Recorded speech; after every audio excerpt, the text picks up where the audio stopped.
안녕하십니까. 이어서 경남 뉴스입니다. 공업계 고등학교의 실습 기자재를 살펴봤더니 30년이 넘은 낡은 것들이 수두룩했습니다. 이런 기자재로 교육을 받은 학생들이 기업체에서 능력을 제대로 발휘할 수 있을까요? 차주아 기자가 보도합니다. 공업고등학교 기계과 학생들이 실습용 기자재에 수평을 맞추고 공작물을 깎습니다. 실습실 기자재 29대 가운데 26대는 사용한 지 20년이 넘었습니다. 기계가 오래되다 보니까 이제 정밀도가 그만큼 떨어지고요. 평행이 나가버리니까 이제 저희가 가공할 때는 실제 공작물이 정밀도가 많이 떨어지게. 경남의 또 다른 학교. 80년대 초반에 만들어진 낡은 실습 기자재를 30년 넘도록 쓰고 있습니다. 최신 실습 기자재가 없는 학교는 이동 수업을 해야 할 정도. 반별로 일주일 단위로 통학버스를 타고 1시간 거리의 다른 학교까지 수업을 받으러 갑니다. 컴퓨터로 로봇 제어하는 걸 배웠어요. 저희 학교에는 최첨단 기술 이런 게 없고 이쪽 학교는 최첨단 장비들이 있어서 재밌었어요. 특성화고 실습 기자재 가운데 노후 기자재로 등록된 수는 경남이 2,600여 개, 서울은 22,000여 개에 이릅니다. 잦은 고장으로 기가 멈춰서는 경우도 있고 장비의 정밀도가 낮아서 수업을 할 수 없는 여건입니다. 학생들이 취업하는 기업체도 불만입니다. 학생들이 산업사에 나오기 전에 산업사에서 필요로 하고 또 그런 선진화된 그런 기계들을 한번 접해보고는 졸업을 해야 되잖아요. 올해 전국 특성화고 475곳의 실습 기자재 예산은 126억 원. 지난해의 절반으로 깎였고 경기도와 세종, 울산시 교육청은 아예 예산을 책정하지도 않았습니다. KBS 뉴스 차주아입니다. 어류와 조개류, 해조류 등 서로 다른 해양 생물을 함께 양식하는 연구가 국내에서 처음으로 시도되고 있습니다. 양식장 어장 환경 악화와 성장 감소 등 그동안의 문제를 해결할 수 있는 친환경 양식 기술로 기대를 받고 있습니다. 보도에 황재락 기자입니다. 청정해역인 남해군 앞바다의 한 양식장입니다. 그물 안에선 지난해 여름 들여다 키운 조피볼락 5만여 마리가 자라고 있습니다. 같은 양식장 한쪽에선 굴이 긴 줄에 매달려 있고 또 다른 곳에는 미역 등 해조류도 함께 기르고 있습니다. 바닷속 30m 아래에는 고정식 해삼 양식장도 설치됐습니다. 국내에서 처음 시도되는 이 같은 양식은 어류와 해조류 등 해양 생태계의 먹이 관계를 활용하는 것이 특징입니다. 남해 앵강만 등 같은 바다에 다른 종류의 양식장을 배치해 사료를 먹는 양식 물고기의 유기 배설물은 조개류나 해삼이, 무기물은 해조류가 섭취하는 방식입니다. 사료를 먹은 물고기로부터 나오는 유기 배설물은 페리와 해삼이 섭취를 하는 거고요. 그리고 눈에 보이지 않는 무기영양염, 즉 질소와 인은 해조류가 섭취하는 친환경적인 양식 방법입니다. 연구진은 단일 어종 양식에 따른 수질 악화와 수산물의 잦은 질병 발생 등 기존 양식장 문제를 해결하는 데 도움이 될 것으로 기대하고 있습니다. 국립수산과학원은 오는 2018년까지 생태 통합 양식 연구를 마무리하고 양식 어민들에게 지원할 계획입니다. KBS 뉴스 황재락입니다. 김해 중부경찰서는 마약 복용 혐의로 수감됐다가 출소하자마자 다시 마약을 투약한 혐의로 30살 박모 씨에 대해 구속영장을 신청했습니다. 박 씨는 지난 13일 오후 5시쯤 김해시 어방동의 한 모텔에서 마약 투약 혐의로 복역했다가 출소한 직후 필로폰 0.04mg을 다시 투약한 혐의를 받고 있습니다. 창원 중부경찰서는 새벽 시간 편의점에서 여종업원을 흉기로 위협해 돈을 빼앗은 혐의로 29살 김모 씨에 대해 구속영장을 신청했습니다. 김 씨는 지난 13일 새벽 1시 20분쯤 창원시 성산구의 한 편의점에 들어가 혼자 있는 여종업원을 흉기로 위협하고 현금 80여만 원을 빼앗아 달아난 혐의를 받고 있습니다. 고성경찰서는 군수와의 면담을 요구하며 군청에서 난동을 피우고 공무원을 폭행한 혐의로 고성 지역 모 조합장 58살 최모 씨와 최 씨의 아들에 대해 구속영장을 신청했습니다. 이들은 지난달 20일 오후 5시 20분쯤 고성군청 안에서 군수실에 들어가려는 것을 제지한다는 이유로 비서실 직원 등 공무원 4명을 폭행하고 기물을 부수는 등 약 30여 분 동안 공무집행을 방해한 혐의를 받고 있습니다. 세월호 참사 1주기를 맞아 경남 곳곳에서 추모 행사가 열립니다. 세월호 참사 1주년 추모 행사 창원공동추진위원회는 오늘 오후 6시 반 창원 상남동 분수광장에서 추모 문화제를 엽니다. 또 천주교 마산교구도 오늘 오후 5시 창원 정호상가 앞에서 추모 기도회를 열고 경남 민예총도 오후 7시 마산 오동동 문화의 거리에서 추모 문화제를 여는 것을 비롯해 김해와 거제 등 경남 곳곳에서 세월호 참사 1주기 추모 행사가 진행됩니다. 세월호 사고 이후 해난 구조 업무를 강화하기 위해서 기존 해경파출소가 해양안전센터로 바뀌었습니다. 하지만 현장 대응 능력은 아직 많이 부족합니다. 황영규 기자가 취재했습니다. 해양안전센터 소속 순찰정이 노을성 파도를 뚫고 갯바위 쪽으로 접근합니다.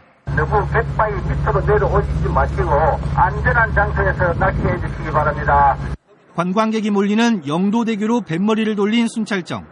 상판이 들린 다리 아래를 돌며 혹시 모를 추락 사고에 대비합니다. 119 신고해 주십시오. 입수! 물에 빠진 사람을 발견하자 거침없이 바다로 뛰어듭니다. 세월호 사고 이후 해상 치안에 치중하던 해경파출소가 해양안전센터로 바뀌며 달라진 모습입니다. 4톤급의 순찰정 한 대를 보유한 부산 지역 해양안전센터는 7곳. 평소 직원 3명이 탑승해 24시간 바다 안전은 물론 구조까지 책임지고 있습니다.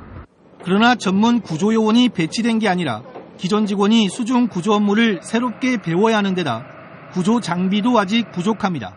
방파제 밑에 테트라포트가 있습니다.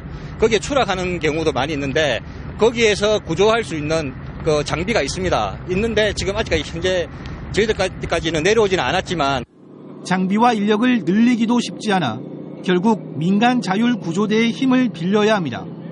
현재 부산에서 어선 70여 척이 자원봉사 형태로 구조 업무를 돕고 있지만 체계적인 훈련과 지원은 거의 없습니다. 그런 거는 짜다 한 번씩 있어요. 자주 있는 건 아니고. 부산의 해양안전센터가 관리하는 선박만 2,500여 척. 보다 촘촘한 해상 구조체계 구축이 시급합니다. KBS 뉴스 황현규입니다.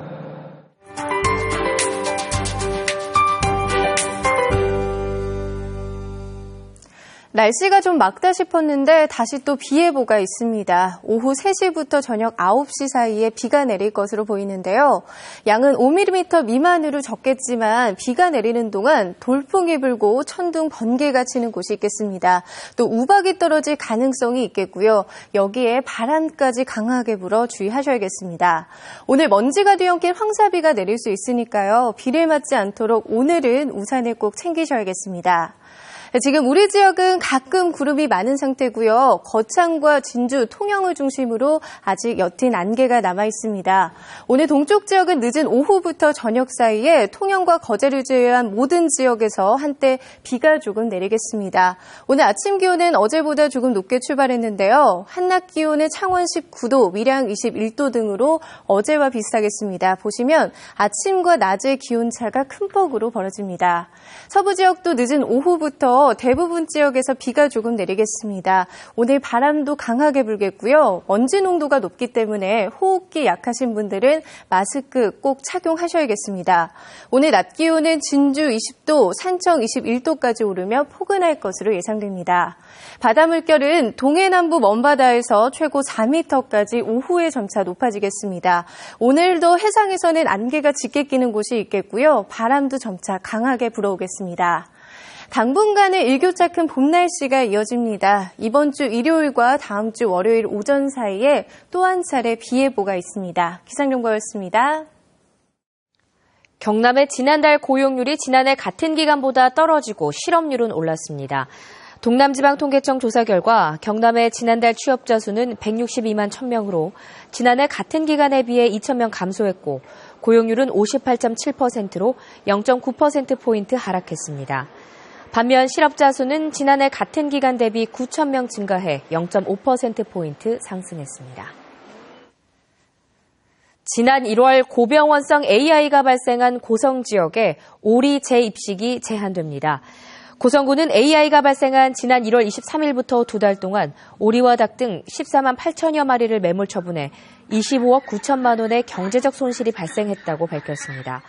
이에 따라 고성군은 AI가 발생한 오리 농가의 오리 사육을 금지하고 다른 오리 농가는 가축 품목을 전환하도록 유도하기로 했습니다.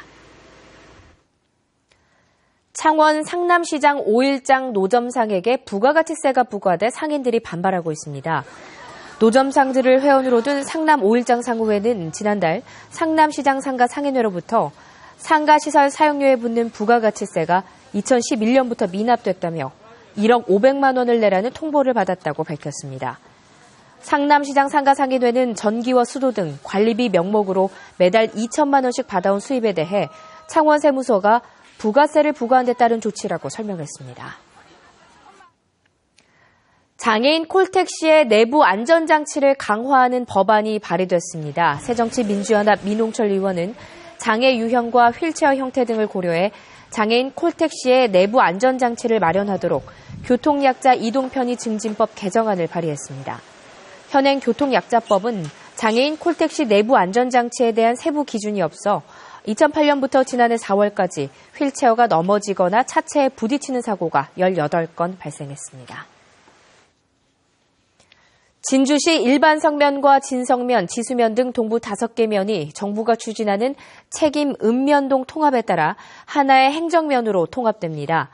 행정자치부가 발표한 책임 읍면동제 시행 계획에 따르면 생활권이 같은 진주 동부 5개 면은 일반성면을 행정면으로 삼고 이반성면과 지수면, 사복면과 진성면을 포괄하게 됩니다. 행정면은 교통과 문화, 교육과 생활 중심지 역할을, 나머지 4개 면에서는 기초 행정 서비스를 담당합니다. 23세 이하 미얀마 축구대표팀 감독을 맡았던 박성화 경남FC 감독이 미얀마 선수들이 전체적으로 신장이 작아 공중볼에 대한 위험이 항상 있다고 말했습니다. 박 감독은 월드컵 예선 첫 상대인 미얀마에 대해 수비 약점 등 모든 면에서 한국을 쫓아오긴 벅찰 것이기 때문에 크게 염려하진 않는다며 우리 선수들은 고공 플레이와 기술 플레이를 살리는 게 좋을 것이라고 말했습니다. 박 감독은 그러나 미얀마는 드리블이나 패스 능력이 특별하고 침투 능력도 뛰어난 만큼 역습에 대비해야 한다고 덧붙였습니다. 가족 뮤지컬 알라딘과 요술램프가 내일 진해문화센터 공연장에서 오전 10시 10분과 11시 20분 두 차례 공연됩니다. 경남 통일농업협력회 주최 통일바람 토크앤콘서트가 내일 저녁 7시 30분 창원 성산아트홀에서 열립니다. 트릭포터와 함께하는 세계가면 체험전이 다음 달 10일까지 창녕문화예술회관에서 무료로 전시됩니다. KBS 뉴스를 마칩니다. 고맙습니다.